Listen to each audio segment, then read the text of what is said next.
આ શાળા પ્રવેશોત્સવ કન્યા કેળવણી મહોત્સવમાં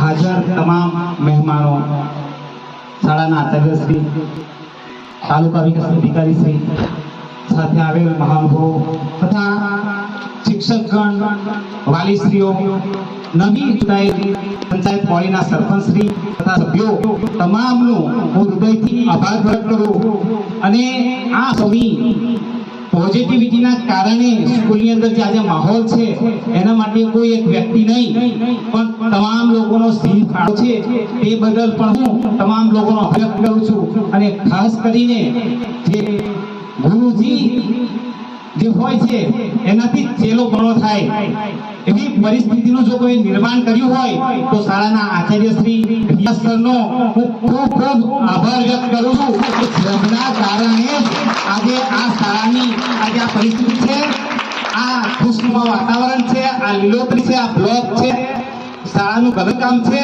અને આ એક જબરજસ્ત પોતાનું પ્રેઝન્ટેશન કરતા વિદ્યાર્થીઓ છે એ તમામનો શ્રેય સિંહ ફાળો રિયાસતને જાય છે અને શિક્ષકગણને જાય છે. બીજી એક વાત હું વાલીને કહીશ કે આજે તમે બધાએ જોયું છે, આજે મને મારી જાત પર ગર્વ છે કે દરેક જગ્યાએ મારા બાળકો આગળ છે. એનું કારણ શું છે કે વાલી સમજદાર છે, શિક્ષિત છે અને દરેક વાલીઓએ પોતાના બાળકોનું ધ્યાન રાખવાનું છે, એમના શિક્ષણનું ધ્યાન રાખવાનું છે. કારણ કે બાળક 5 કલાક શાળામાં રહે છે, બાકીના તમામ સમય આપણી સાથે રહે છે. તો આપણી જવાબદારી છે કે આપણે આપણા બાળકને શું બનાવવાનું છે. આપણે આપણા બાળકને તૈયાર કરીને મૂકીએ તો તરાસવાનું કામ શિક્ષકનું છે, એ ચોક્કસપણે કરશે, પણ આપણે જ બાળકને ઘરેથી જ એમ જ મોકલી દઈશું, તેને તૈયાર કરવાનું કામ શિક્ષકનું આવી જશે તો એમાં આપણું વાત પાછળ પડશે. એટલા માટે સર્વને એક વિનંતી કે બાળકનું ધ્યાન ઘરે પણ રાખો, ઘરે પણ એમને ભણાવો. અને બહુ મહત્વપૂર્ણ વાત આજે હું કહેવા જઈ રહ્યો છું, એ દરેક વ્યક્તિએ પોતાના જીવનમાં ઉતારવી જોઈએ, ના ખબર હોય તો જાણી લેવી જોઈએ.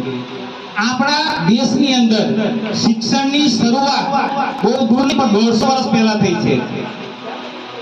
રાષ્ટ્રપિતા જ્યોતિબા ફૂલે ભારત દેશની અંદર શિક્ષણની શરૂઆત કરી. સાવિત્રીબાઈ ફૂલે તેમને સાથ આપ્યો. ઉસ્માન શેખ, ફાતિમા શેખે ભારત દેશની તમામ ગરીબ, વંચિત અને મહિલાઓને ભણાવી. મહિલાઓનો આજે હું જોઈ રહ્યો છું કે દરેક જગ્યાએ મહિલા છે, પીડીઓ સાહેબ મહિલા છે, સરપંચ મહિલા છે, 5 સભ્યો મહિલા છે. તો આ જે યોગદાન જાય છે એ જ્યોતિબા ફૂલે, સાવિત્રીબાઈ ફૂલે અને રાષ્ટ્ર નિર્માતા ડોક્ટર બાબા